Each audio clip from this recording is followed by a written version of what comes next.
Setelah muhasabah, timbul pertanyaan, apakah kebaikan saya tidak termasuk kebaikan yang sia-sia di sisi Allah? Apa tolak ukur yang dapat dijadikan acuan sehingga saya yakin bahwa kebaikan saya juga dinilai baik oleh Allah? Tolak ukurnya, ya, kebaikan yang dinilai oleh Allah itu disebut amal soleh. Ya, tidak semua kebaikan, tidak semua perbuatan itu dikatakan soleh. Ya, tolak ukurnya itu. Nah, kapan itu disebut soleh? Maka ada ketentuan dari Allah. Pertama, kebaikan itu kita lakukan murni ikhlas karena mengharap ridha Allah. Fa'budullaha mukhlisina lahuddin. Sembahlah Allah dengan memurnikan agama kepadanya. Terus Qul inna sholati wa nusuki wa mahyaya wa mamati lillahi rabbil alamin. Perbuatan baik kita tujuan utamanya itu lillah, bukan lil fulus, bukan untuk uang,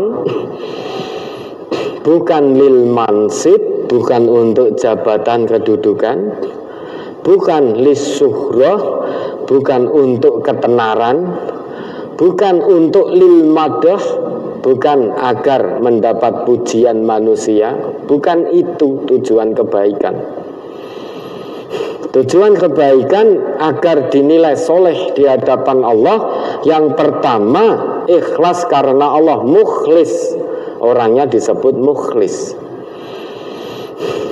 Mukhlis dari kata akhlaso. Akhlaso, sifatnya disebut ikhlas. Ada tambahan hamzah di depannya, alif. Khalaso, depannya ada hamzah atau alif itu. Jadi akhlaso. Kalau khalaso itu murni, jernih. Kalau akhlaso ada usaha untuk memurnikan atau menjernihkan. Misalkan di dalam ini ada air, airnya jernih, tidak tercampur dengan kotoran, maka airnya disebut kholis. Nah, ketika tercampur kotoran, debu atau apapun, misalkan lalat dan lain sebagainya, saya berusaha memurnikan air ini dari kotoran yang mencampuri di dalamnya. Usaha saya ini disebut akhlaso. Nah, dalam hal ini tentu usaha yang dimaksud adalah memurnikan hati, memurnikan niat. Jangan sampai kebaikan yang saya lakukan itu karena yang lain-lain.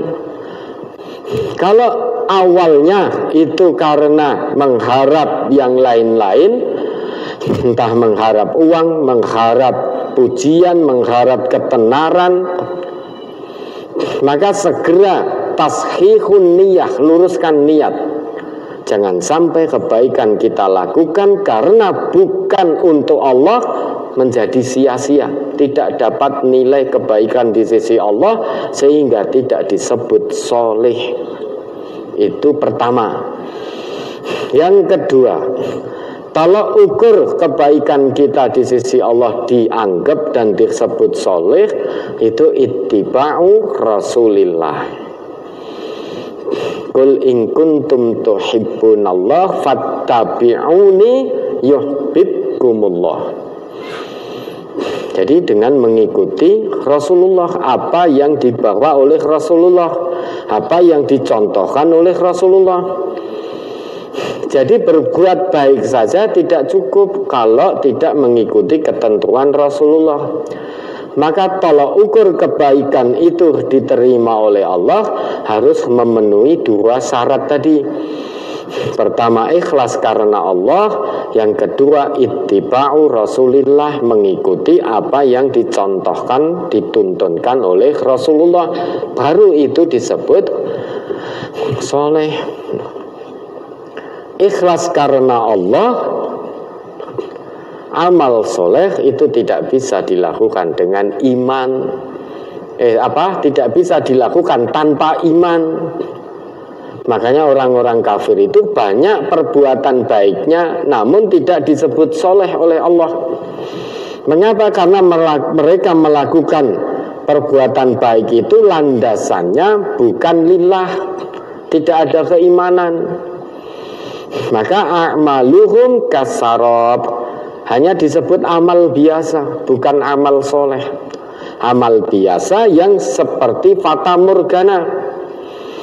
Dikiranya dia melakukan suatu kebaikan, ternyata di hadapan Allah tidak mendapatkan balasan kebaikannya, maka laksana fata morgana. Fata morgana itu kalau di tengah teriknya panas matahari kita haus, tampak di jauh itu semacam ada air. Namun saat kita dekati air itu ternyata tidak ada. Itu fata morgana, sarab. Begitu pula orang-orang kafir. Mereka mengira melakukan perbuatan baik di dunia ini, mengira nanti akan masuk surga. Sampai di sana apa yang diharapkan tidak ada. Tidak mendapat balasan kebaikan dari Allah. Maka perbuatan baik orang-orang yang tidak mengimani Allah, tidak mengakui Allah sebagai satu-satunya Tuhan yang hak untuk disembah, maka tidak disebut soleh, hanya amal biasa, hanya disebut amal. Namun kalau itu landasannya iman, ikhlas hanya mengharap ridho Allah, kemudian ittiba'u Rasulillah, maka disebut al-a'mal as-solihah, amal soleh. Sehingga amal soleh ini bukti nyata dari pengakuan keimanan seseorang. Sehingga iman itu bukan di lisan, iman bukan di mata, iman bukan di telinga. Iman itu ada di dalam hati. Kalau hatinya dipenuhi dengan keimanan, maka lisannya juga akan lurus, matanya akan lurus, penglihatannya, pendengarannya juga akan lurus, tidak neko-neko, kemaluannya juga akan lurus, tidak disalurkan kecuali hanya pada yang halal. Itu kalau hatinya dipenuhi dengan keimanan. Maka Nabi kan bersabda at-taqwa hahuna, taqwa hahuna, taqwa hahuna. Ini loh dalam hati jenenge takwa kuwi. Karena kalau hatinya dipenuhi dengan keimanan dan ketakwaan, maka lisannya, ucapannya akan soleh. Berkata baik itu termasuk amal soleh. Penglihatan, melihat yang baik itu termasuk amal soleh. Mendengar yang baik-baik itu bagian dari amal soleh. Ya. Tangan ini digunakan untuk yang baik-baik, bekerja, mencari rezeki dari yang baik-baik, itu amal soleh. Kaki digunakan melangkah ke tempat yang Allah ridhoi, itu amal soleh. Maka pengakuan iman seseorang tidak cukup di lisan, harus sampai turun ke mata hati, kemudian dibuktikan dengan amal soleh dari ujung rambut sampai ujung kaki. Sekalipun kita seringkali mengucap iman melalui lisan kita, namun lisan juga masih sering dusta, sering fitnah, sering caci maki. Kaki digunakan melangkah ke tempat-tempat yang tidak Allah ridhoi. Kemaluan disalurkan kepada yang tidak halal. Sekalipun kita sudah sholat, tetap amal kita tidak soleh. Karena yang namanya iman harus dibuktikan. Buktinya apa? Amal soleh itu bergandeng begini, melekat. Wa basyiril ladzina amanu wa amilus sholihat. Berikanlah kabar gembira bagi orang-orang yang amanu, iman, yaitu beriman, wa amilus sholihat, dan beramal soleh. Di tengah-tengah antara iman, amanu, dan amilus sholihat, di situ ada wawu. Wawunya wawu ma'iyah. Wawul ma'iyah itu fungsinya lil ilsaq, untuk melekat, merekatkan. Sehingga ada dua syarat untuk mendapatkan surganya Allah, yaitu iman dan amal soleh.